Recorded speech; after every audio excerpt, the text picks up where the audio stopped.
जी अस्सलाम वालेकुम। मैं हूं आपका दोस्त ज़ीशान उमर। आज की हमारी थ्योरी है 5 stages of personality development bye Sigmund fraud. Sigmund fraud के ना मैंने कुछ तकरीबन 5 के करीब जो है ना वो मैंने आप इसकी थ्योरीज़ की वीडियोस बना रहा हूँ सेपरेटली, और आप एक एक करके इसको देखते रहिएगा। अब इसने ना स्टेजेस बताई हैं पर्सनैलिटी डेवलपमेंट की, वो आज हम इसका तज़किरा करेंगे। पहले आपको पता होगा ये साइको एनालिसिस का जो है ना फाउंडर है, और इसका ना जो साइकोलॉजी है, इस पर्सनैलिटी की डेवलपमेंट है, इसके अंदर इसका बहुत ज़्यादा इन्फ्लुएंस है। ये कोई आम बंदा नहीं है, इसका बहुत ज़्यादा जो इन्फ्लुएंस है साइकोलॉजी के अंदर, पर्सनैलिटी डेवलपमेंट के अंदर। हालांकि इसने बहुत सारी चवलें मारी हैं, लेकिन फिर भी कहीं ना कहीं इसकी बातें कुछ अच्छी होती हैं, तो तभी इसकी बातों को जो प्रेफर किया जाता है। इरिक एरिक्सन, कोलबर्ग, ये सारे जो है ना उन्होंने उन्होंने भी पर्सनैलिटी डेवलपमेंट के ऊपर काम किया है, लेकिन उनके साथ साथ इसकी भी जो है ना इसकी चवरे मारने के बाद भी इसको इग्नोर नहीं किया गया, इसको शामिल किया गया। इसने कोई 5 के स्टेजेस बताई हैं कि चिल्ड्रन जो है ना इन स्टेजेस से होके गुजरता है। पहले एक बात तो याद रख लें कि ये जो है ना ये बंदा जो है ना सेक्स का बड़ा दिलदादा था। सेक्स से दिलदादा से मुराद ये है कि ये हर कहीं इंसान को उसके हर काम के अंदर ना सेक्स को लेके आता है। ये कहता है बस यही एक ज़रूरत है, इसके बगैर गुजारा कोई नहीं है, पता नहीं संजवानी कैसे गुजारी होगी। तो ये जो है ना इन चीज़ों के पीछे बड़ा भागता है।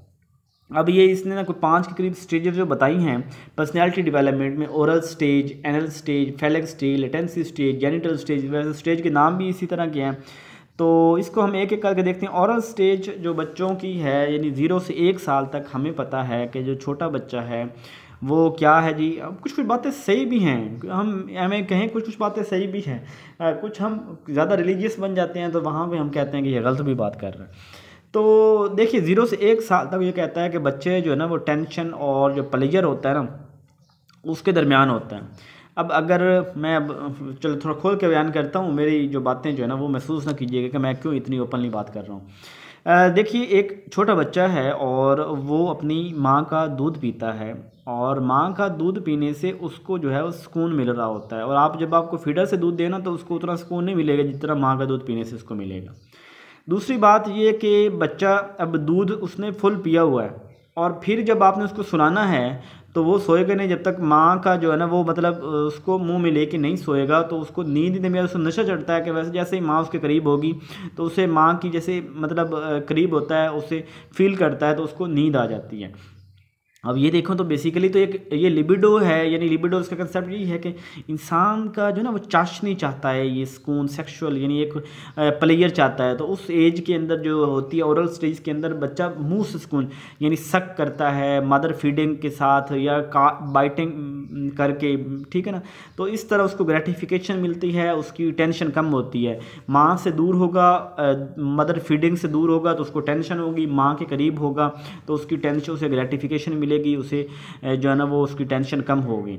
बाकी ये हर स्टेज के अंदर एक बात आपने ये भी नशीं रखनी है कि कोई भी स्टेज जो है उसमें अवर जो होती है ना, अगर एक माँ हर वक्त बच्चे को अपनी छाती के साथ लगाए रखेगी तो इट मीन वो बच्चे के अंदर इमेच्योरिटी होगी, वो बच्चा इमेच्योर होगा। आपने उसको थोड़ा रोने भी देना है, आप बच्चे को इससे थोड़ा दूर भी करना है। हर वक्त उसकी ग्रेटिफिकेशन में लगे रहेंगे ना कि हर वक्त उसको सुकून देने के लिए आप अपने चेस्ट के साथ उसको लगाए रखेंगे, तो ये चीज़ जो है ना वो थोड़ी बच्चे की इमेच्योरिटी पैदा करेगी। अच्छा, इसके बाद अगली second stage anal stage. Anal जो है ना ये एनल स्टेज बोलते हैं कि जो बच्चे की जो पेशाब करने की जगह होती है ना तो उसको एनल अनस बोलते हैं, मतलब इंग्लिश के अंदर आई थिंक वर्ड होता है। तो एनल स्टेज ये होता है कि बच्चा जो है ना वो छोटा बच्चा जो 1 से 3 साल तक है, तो वो जो पोटी करता है ना तो वो उस वक्त उसको ना ज़्यादा उसको सुकून मिलता है। वो हर वक्त जो है ना वो या तो छेड़ता रहेगा या वहीं पे वो बैठा रहेगा, वो अपने ज़्यादा टाइम जो है ना वो वॉशरूम टॉयलेट के अंदर स्पेंड कर रहा होगा, बार बार टॉयलेट के अंदर जा रहा होगा, उसे वहाँ पे सुकून मिल रहा होगा, ग्रेटिफिकेशन मिल रही होगी।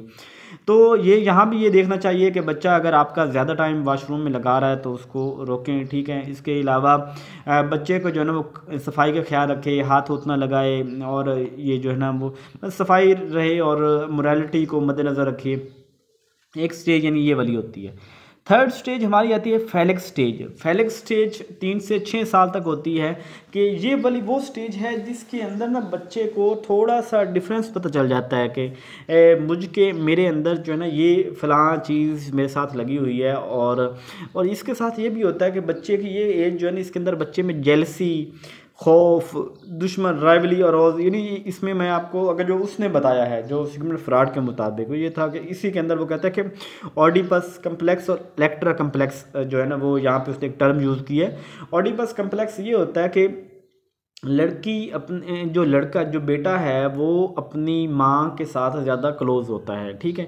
इन 3 से 6 साल का बच्चा अपनी वालदा, ये चीज़ें कुछ हद तक ठीक हैं लेकिन वो कुछ ज़्यादा एक्सट्रीम हो जाता है। यहाँ पे तो अपनी कहता है जी ग्रीक के क्या हुआ जी कि जो बेटा है उसने देखा जी कि वालिद जो है ना वो मेरी माँ से प्यार करता है, उससे बर्दाश्त ना हुआ तो उसने वालिद को जो है ना वो उसका मर्डर कर दिया और फिर वो उसने अपनी वालदा के साथ शादी कर ली। पता नहीं इस तरह की बदल ये अजीब सी दास्तान सुनाई है जिसको खुद उन्हीं के लोग जो है ना उसके क्रिटिसिज्म करते हैं। बहरहाल उसका कहने का मकसद ये है कि वो जो बेटा है वो माँ के साथ ज़्यादा क्लोज़ होता है और बेटी जो है वो वालिद के साथ ज़्यादा क्लोज़ होती है। तो ये चीज़ें कुछ हद तक ठीक हैं लेकिन उसको सेक्सुअल पॉइंट ऑफ व्यू से देखना ये थोड़ी सी जो है ना वो अच्छा एनालिसिस नहीं है। तो यानी ये ठीक है, ये बच्चियों का जो प्यार होता है ना वो अपने वालिद के साथ ज़्यादा होता है और बच्चों का जो बेटे होते हैं वो अपनी वालदा के साथ ज़्यादा अटैच होते हैं। ये एक हमारी सोसाइटी में चलता है। अच्छा, इसके अलावा मतलब कि by same sex parenting preference can be resolved, इसके अंदर जो है ना अगर बेटी माँ के साथ और बेटा बाप के साथ हो तो इस तरह के मसले नहीं होंगे। तो उसका कहने का मकसद ये है कि इसके अंदर जो वो कहते हैं ना कि हर स्टेज के अंदर बच्चा जो ग्रेटिफिकेशन चाहता है सेक्सुअल, तो पहली स्टेज में तो था कि वो फीडिंग के साथ उसको ना चूसने से सक करने से होता था। दूसरी स्टेज के साथ उसने ये कहा कि वो एनल स्टेज है। तीसरी स्टेज के अंदर वो कहता है कि वो अपने माँ और बाप के इस तरह क्लोजिंग के साथ उनको सुकून मिलता है।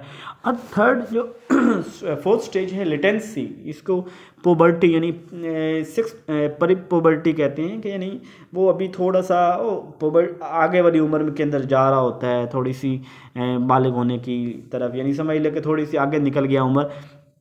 अब यहाँ पे जो एक चीज़ तो ये भी है कि यहाँ पे बच्चा जो है ना वो सेक्सुअल से थोड़ा सा डाइवर्ट होता है और अपनी एनर्जी को कहीं और यूज़ कर रहा होता है, ठीक है। यानी इसके अंदर बच्चा जो है ना वो अपनी जो सेक्सुअल उसकी डिज़ायर्स है ना, आपने ये देखा ही होगा मतलब कि 6 से 10, 11, 12 साल तक बच्चे इतने ठरकी कोई नहीं होते या इस तरह की उनकी हरकतें कोई नहीं होती।